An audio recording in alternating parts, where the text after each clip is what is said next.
네, 이번 코너 아힘 대전시정실록 아니되옵니다 시간입니다. 두 분의 대제학과 함께 이야기하는 시간입니다. 권선필 모건대학 경제학과 교수 그리고 정세현 충남대학 경제학 교수 두 분 나오셨습니다. 어서 오십시오. 네, 안녕하세요. 대전세종연구원에서 그 새로운 소득보장제도에 대한 연구 결과를 발표했더라고요. 어떤 내용인지 권선필 교수님께서 좀 간단히 좀 소개해 주실까요? 예, 그 말씀하셨던 새로운 소득보장제도라고 하는 것 자체가 하나의 키워드인 것 같아요. 그동안에 이제 우리가 알고 있는 소득보장제도가 여러 가지가 있는데 사실 직접적인 건 없고 대부분 간접적으로 그 생활이 어려운 경우에 뭐 주거라든가 그다음에 건강과 관련해서라든가 그다음에 자녀 양육과 관련된 거 그리고 장애 뭐 이런 다양한 그 소득을 삶에 있어서 기본적으로 소득이 안 되는 경우에 이걸 보전해주는 여러 가지 제도가 있었는데 그것도 이제 문제가 많다고 인식을 하고 있거든요. 액수가 부족하다든가 아니면은 해당이 되는데 이걸 받기가 어려운 상황도 많이 있고요. 그래서 새로운 소득 보장 제도가 필요하다는 얘기가 계속 있어 왔어요. 구체적인 예를 들어 보면 이제 가장 대표적으로 최근에 얘기됐던 기본소득 같은 거가 이제 새로운 방식이죠. 그래서 기본소득이라든가 또는 이제 이 연구에서는 부의 소득세라고 하는 게 있어가지고 부자들한테 더 걷어가지고 소득이 모자란 사람한테 나눠진 이런 제도, 또 최저소득을 보장해 주자라고 하는 이런 뭐 새로운 제도들이 있는데 이런 것들이 어떻게 인식되고 있는지라고 하는 이제 조사를 한 거예요. 그 조사를 구체적으로 대전 시민을 대상으로 설문조사를 했습니다. 그래서 이 정권이 바뀌어가지고 이런 거에 관심이 없는 거로 생각했는데 어쨌든 이런 연구가 기존에 계획된 연구 아니에요? 그럴지도 모르겠습니다. 뭐 어쨌든 이러한 소득보장제도는 당연히 재원이 필요하거든요. 그래서 이제 재원을 낼 용의가 있느냐 이렇게 물었을 때에는 상당히 많은 특히 이제 기본소득 같은 경우에는 낼 용의가 없다라고 하는 또 비율이 높았어요. 그러니까 어떤 거냐면은 나 살기 어려우니까 나라에서 복지를 주는 건 좋은데 나더러 세금을 내라고 하면은 그거는 좀 싫은 것 같다. 이렇게 답을 좀 많이 해서 야 이것을 어떻게 받아들여야 할 것인가. 여기에 대해서 제가 조금 이따 다시 말씀드리도록 하겠습니다. 그러니까 뭐 정리하자면은 기본소득 오케이 좋아. 그리고 부자들한테 세금을 더 걷는 거 그것도 좋아. 하지만 나한테 걷어가는 거는 좀 곤란해. 뭐 이렇게 간단하게 얘기하자면 해볼 수 있을 것 같은데. 예, 그 부분 이제 정 교수님이 말씀하신 부분에서 이제 두 가지 중요한 점은 저도 충분히 공감하고 지적이 필요하다고 생각하는데요. 하나는 이제 저희 행정학하는 입장에서 얘기한다면 현재 정책이나 행정 시스템에 대한 불만이 높다라고 하는 거죠. 현재 하고 있는 방식에 대해서는. 어쨌든 그것이 체감이 안 된다라고 하는 거에 대해서는 분명한 그 입장이 있는 것 같아요. 현재 있는 방식으로는 뭔가 부족한 것 같다라고 하는 생각이 분명한 것 같고요. 두 번째는 이제 방금 말씀하신 것처럼 그러면 어떤 방식으로 이걸 고칠 거냐라고 하는 데 있어서 나한테 오는 부담은 적지만 혜택은 일정한 정도로 받았으면 좋겠다라고 하는 입장이 나타난다는 거죠. 이게 이기적인 거라 나쁜 것은 아니라고 볼 수도 있지만 반대로 얘기하면 앞에 얘기한 것처럼 제도에 대한 불신이 높다는 거예요. 한마디로. 괜찮아. 이게 잘하고 있다고 생각하면 내가 돈을 줄 거거든요. 그렇죠. 세금을 내겠죠. 근데 이게 이제 핵심은 저는 현재 있는 이 정치 제도라든가 행정 운영에 대한 불신이 아주 높다라고 하는 것을 보여주는 한쪽에서는 체감이 안 된다라고 하는 거고 두 번째는 나 거기에 돈 내고 싶지 않아. 왜? 효과가 없으니까 나한테 돌아오는 것도 없고 이게 사회적으로도 의미가 없다고 생각하는 것이 동시에 나타난다고 보여서 이 전체적인 뭐 세부적인 내용도 있지만 지금 방금 말씀드린 이 두 가지 점은 꼭 지적을 저희 정치나 행정하는 입장에서는 제도에 대한 불신이 높다라고 하는 부분 그리고 현재 이 새로운 방식에 대해서도 참여를 하고 싶지 않다. 돈 걷어가는 거에 참여하고 싶지 않다라고 하는 이런 태도가 명확하게 읽힌다고 저는 생각합니다. 그러니까 사실 그 의료 건강보험만 봐도요. 그러니까 우리 일반 시민들 중에서 사보험 드는 분들 많잖아요. 그렇죠. 그 의료 실비보험 이런 것들 그 돈, 그러니까 그 일반 민간 회사의 실비보험 드는 돈의 절반만 건보료를 내도 훨씬 더 보장이 강화되는데 믿을 수 없으니까. 국가의 건강보험 시스템을 믿을 수 없으니까 내가 추가로 실비보험 드는 그런 현상하고 좀 비슷한 것 같기도 하거든요.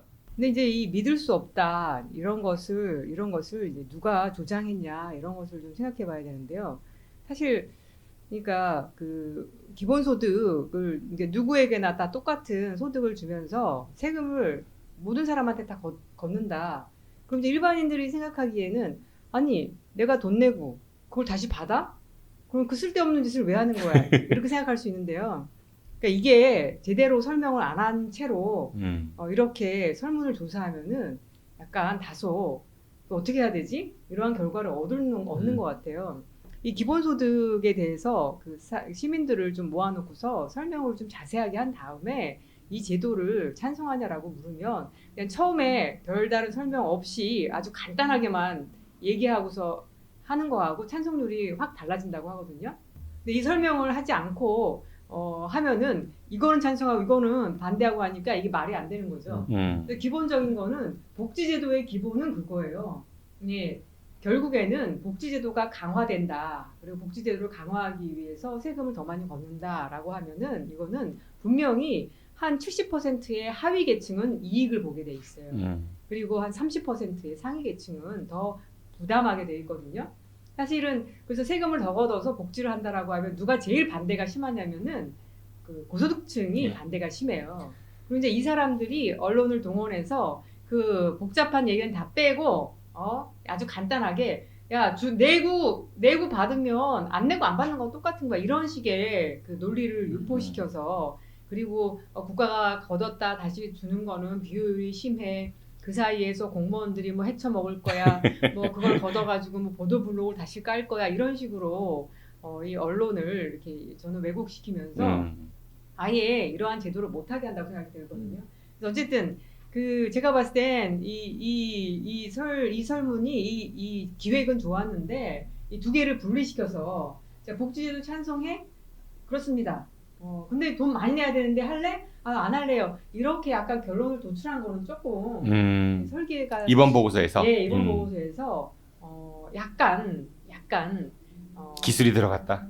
아니 그렇게는 아니고. 그러니까 사실 이 기본소득이라는 게 그 좌파들이 얘기하는 그런 포퓰리즘이 아니라 우파 정부에서 먼저 제안했던 거잖아요. 작은 정부를 구현하기 위해서 그 정부에 쓸 돈을 그냥 줄 테니까 국민들한테 나눌 테니까 알아서 해라 너네들 알아서 해라 이거였는데 스위스가 예전에 뭐 관련 국민 투표했다가 그 국가 재정이 말아먹을 것 같으니까 스위스 국민들이 반대한 게 아니라 지금 받고 있는 복지보다 돈으로 받는 게 덜 하기 때문에 혜택이 그래서 반대가 훨씬 더 많았다 저는 이렇게 알고 있거든요. 교수님 제가 알고 있는 게 맞죠? 예, 맞습니다. 그러니까 지금 이제 정 교수님 설명하시는 방식하고 제가 이제 설명하려고 했던 방식이 이제 관점 조금 다른 거죠. 그래서 지금 우리나라 상황에서는 이게 사회 시스템의 문제로 그러니까 기본소득이라고 하는 것을 사회에서 소득을 보장하는 제도로 볼 건가라고 하는 관점하고 또 다른 쪽은 실제 개인한테 돌아오는 혜택의 관점에서 이익과 손해라고 하는 관점에서 보는 이 두 가지 다른 관점을 볼 수가 있을 것 같은데요. 어쨌든 저는 이 연구 자체에서 방향성을 잡는다라고 할 때 우리가 이제 삶의 질을 보장하는 또는 기본적으로 삶의 기본 요소라고 할 수 있는 소득을 보장하는 방식에 대해서 기존에 하던 방식, 기존에 지금 현재 하고 있는 방식에 대한 불만족은 확실히 있는 것 같다라고 하는 거는 합의할 수 있는 어떤 공감대가 있는 거로 찾을 수가 있을 것 같습니다. 다만 그 원인이 뭔가에 대해서 이제 조금 다를 수 있을 것 같긴 한데요. 어쨌든 현재의 우리의 삶의 기본을 보장해주는 이 제도 자체가 불만족스럽다라고 하는 점하고 또 하나는 지금 현재 운영하고 있는 이 방식 그거 자체도 비효율적이라는 생각은 저는 확실하게 상당한 정도 있을 거라고 보여집니다.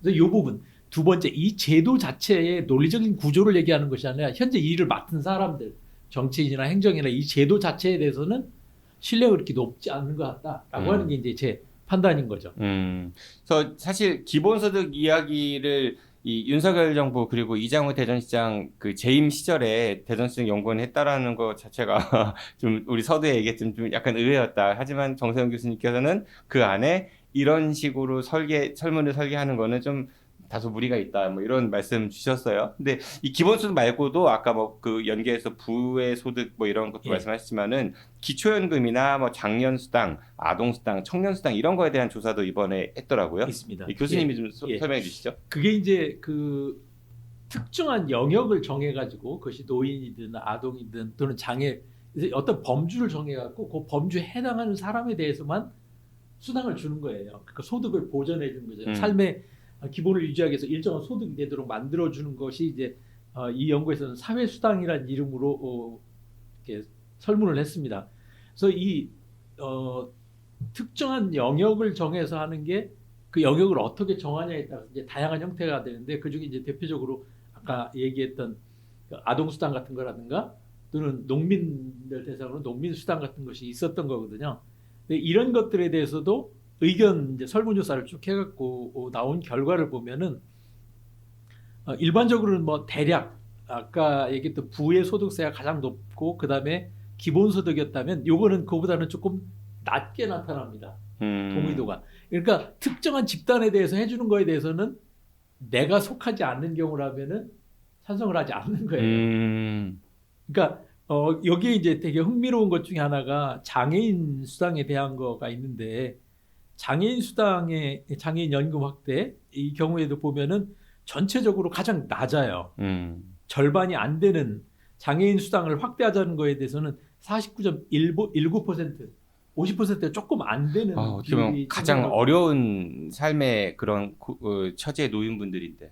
그런데 이제 이게 두 가지 측면이 있는 것 같아요. 하나는 거꾸로 여기 이 설문조사 한 걸 보면 현재도 충분히 받고 있다고 생각하는 사람들이 많더라고요.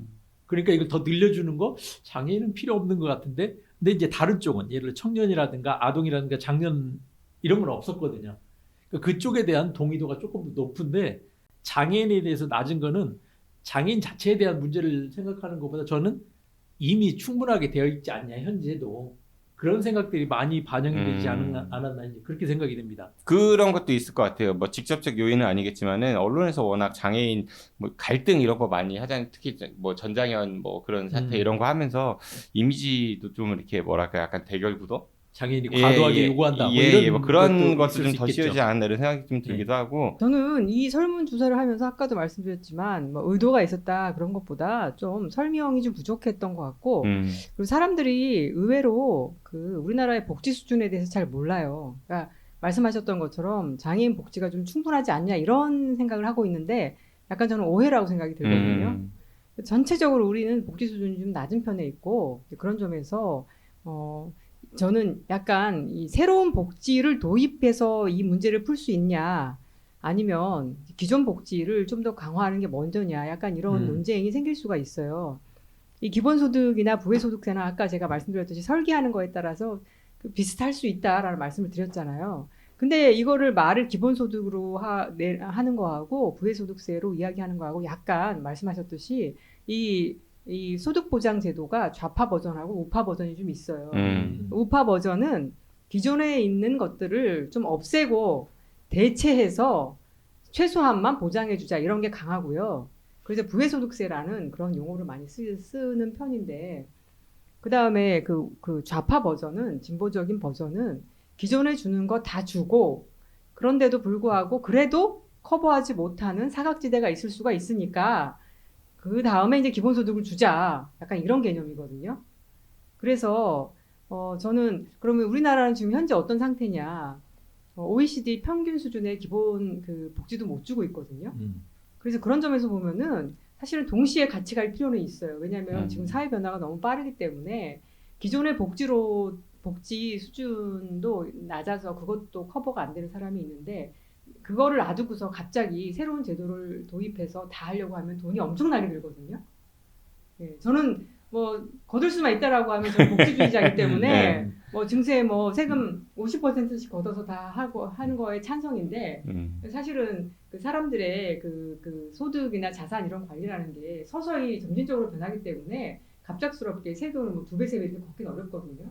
그렇다라고 하면은 약간 좀 그 시기를 두고서 일단 복지가 진짜 필요한 사람한테 충분히 가는 거.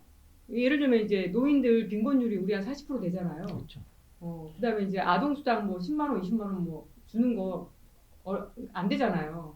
그러니까 그렇게 생각하면 일단 정말로 복지가 필요하다라고 인정되는 사람이 있으니까 그 사람 먼저 주면서 저는 이제 같이 예를 들어 청년이나 장기 실업자들이나 장년들도 있거든요. 그런 사람들을 위한 또 복지제도를 만들어가는 그런 거에 있어서는 예를 들어 성남에서 했던 뭐 청년 기본소득이라든지 이런 것들이 저는 좋은 실험이라고 생각이 들거든요. 기본적으로 전통적으로 그 복지가 필요하다고 확실하게 인지되고 있으나 충분하지 않은 사람들 위한 복지도 빨리 확충을 하고 그다음에 기존의 복지 시스템이 커버하지 못하는 그 사각지대를 위한 사람들 같은 경우에는 그건 또 사실은 뭐 충분히 지자체에서 실험을 저는 해볼 수도 있다고 생각이 들거든요. 그래서 예. 대전시가 그런 실험하려고 이런 연구한 것 같지는 의뢰한 것 같지는 않고 뭐 복지 늘리는 거 좋은데 뭐 현재 조세 제도로는 분명히 한계가 있지 않나요? 뭐 최근 정부 보면 윤석열 정부 감세 정책 이런 것들 보면은 그쵸 부자 감세 뭐 그러니까 법인세 지금 깎아주고 네. 그 부분은 또 다른 이슈가 될 것 같은데 일단 그 정 교수님이 말씀하신 부분에서 우리의 현재 복지 수준이라는 것 자체가 되게 취약하다라고 하는 거는 정확하게 다시 한번 짚고 넘어가야 될 부분인 것 같아요. 말씀하셨지만 그 노인 빈곤율이 그렇게 높은데도 불구하고 어르신들이 잘 모르거든요. 그쵸. 예, 본인들이 필요한 부분인데도 불구하고 거기에 대한 공감대가 낮다라고 일반적으로 나오니까요. 근데 어쨌든 그렇게 복지 수준 자체가 높아져야 된다라는 부분인데 그럼 높아지려면 방법이 두 가지잖아요. 하나는 기존에 다른 쪽에 있던 예산을 뽑아가지고 이쪽으로 돌리든지 아니면 세금을 더 걷든지 둘 중에 하나인데 이 둘 다 반대를 하는 거예요. 하나는 개발 예산을 계속 써야 된다. 쉽게 얘기하면 개발 예산이 훨씬 더 많이 액수가 그냥 퍼붓는 식으로 오히려 들어가는데도 불구하고 그건 그냥 놔둬야 된다는 생각을 하고 있으니까 복지 예산을 오히려 주는 현상이 벌어지는 거죠. 그렇지 않으면 이 문제를 해결하려면 증세를 해야 되는데 세금을 더 내도록 해야 되는데 그럼 누가 더 낼 거냐라고 하는 거에서 최근에 나온 거 보면 월급 생활자만 더 걷고 있다는 거 아니에요? 그러니까 이거는 또 다른 그러니까 복합적으로 부정적인 것만 계속 맞물려 들어가는 구조를 갖는 거죠. 실제 모든 국민에게 더 필요한 복지는 올라가지 않고 기존에 있던 개발 예산은 유지하거나 오히려 늘리고 그러면서 세금은 또 안 걷고 이 세 가지가 동시에 진행되면 어떤 일이 벌어질 거냐면 장기적으로는 이 취약계층은 점점 더 어려워질 거라는 거죠.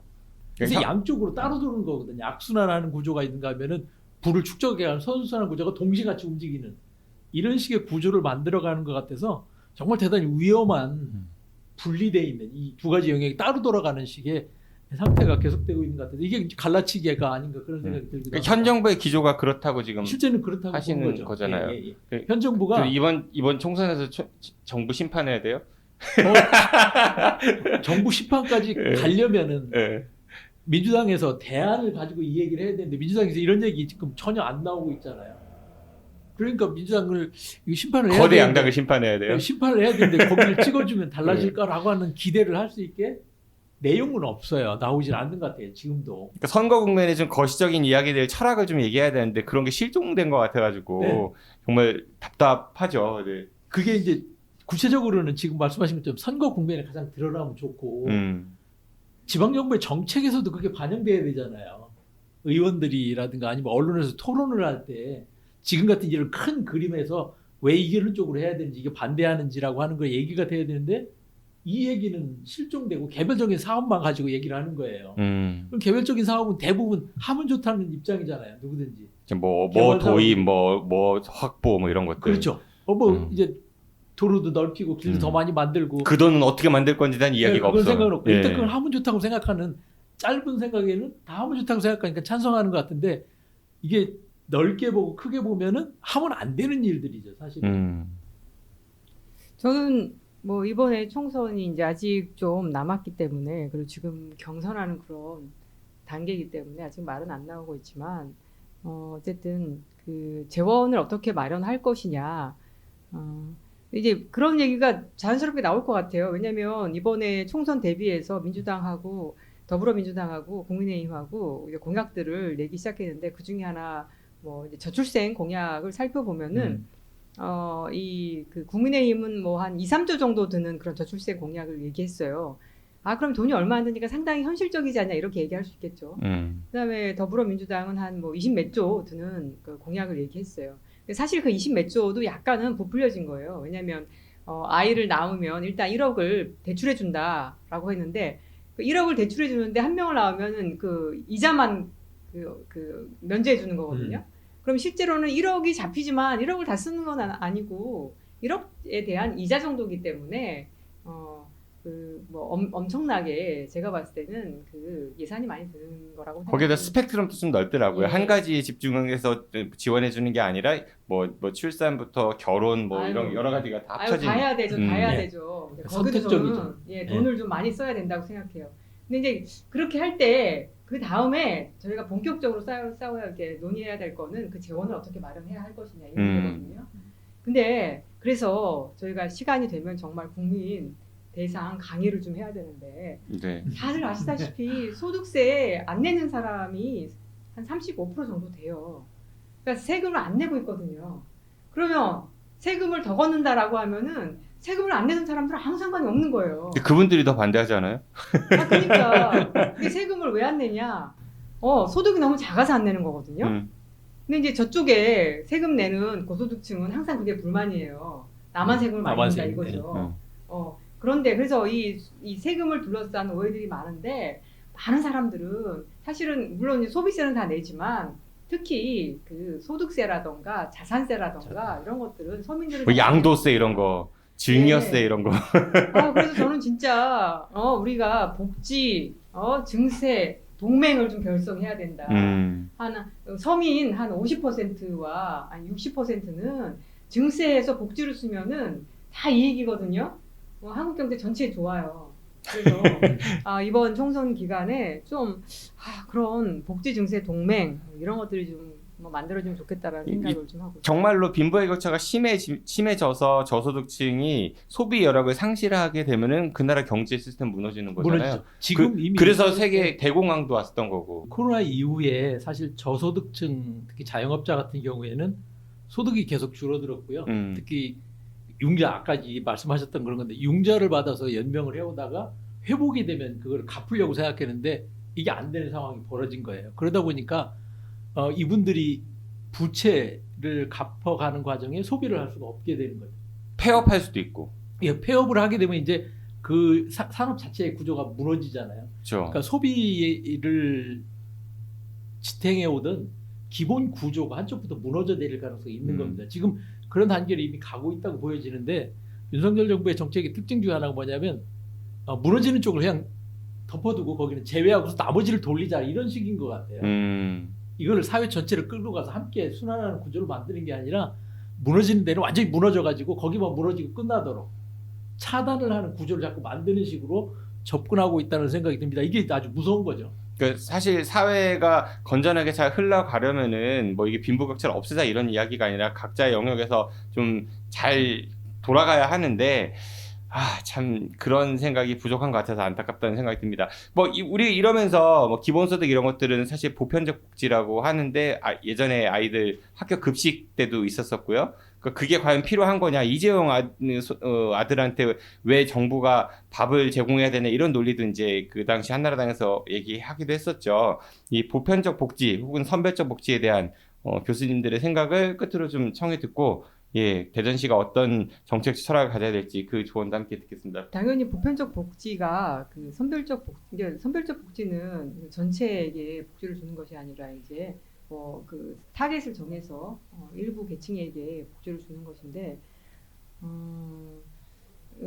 그렇게 하게 되면은 그 행정 비용도 좀 더 많이 들고 그래서 복지는 보편적으로 하고 대신에 나중에 필요한 재원을 거둘 때에 그때 이제 능력에 따라서 그렇게 걷는 것이 훨씬 복지 제도를 그러니까 그 선별적으로 하다 보면은 내가 이 복지에 해당이 되나 안 되나 그러면은 내가 이 복지에 해당이 되려면은 이렇게 행동해야지.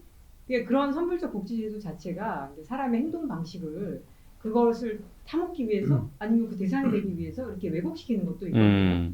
수준이 높아지게 되면은 저는 그 사회는 그 도전하는 그 기회도 많아지고 내가 실패하더라도 나는 어딘가 항상 기댈 수 있다 이런 거 있잖아요. 그래서 그 사회가 훨씬 더 혁신적이 된다라고 음. 하거든요.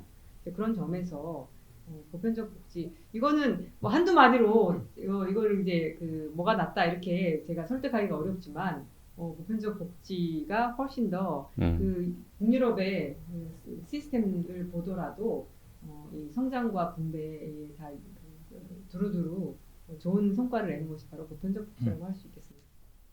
예, 지금 현재로 아마 우리 대전 지역 포함해서 가장 어려운 상황에 있는 분들이 이제 자영업 그리고 특히 청년층이 되게 그 빈곤계층이 급격히 늘어나고 있거든요. 일자리 문제가 있고 또 일자리가 마음에 안 드는 일자리가 많다 보니까 사실은 그 경제활동에서 물러나 있는 니트족 뭐 이렇게 얘기하는 게 상당히 숫자가 많더라고요. 그리고 고령화되면서 이제 노인들이 계속 늘어나고 있거든요.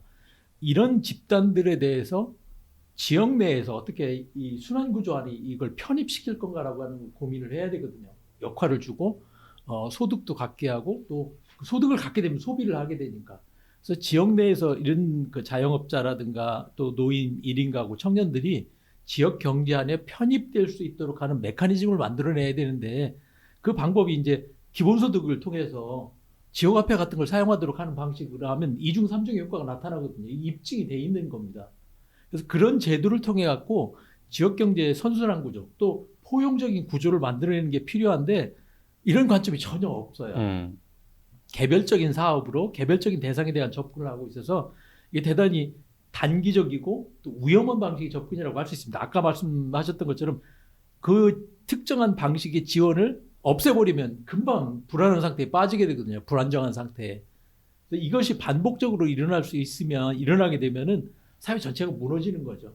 그래서 통합형으로 지역사회의 경제적 구조 안에 이 어려운 사람들이 경제적으로 어려운 사람들이 들어올 수 있도록 하는 포용적인 방식이 필요한데 그 방식 중에 하나가 이 세금 제도를 통해서 연결을 하든 지역화폐를 통해서 연결하든 아니면은 기본소득을 통해서 연결하든 어떤 식으로든 포용을 하지 않는다면은 결국 한쪽부터 무너져 내려가고 결국은 함께 무너지는 소비가 다 연결돼 있고 생산이 연결돼 있거든요.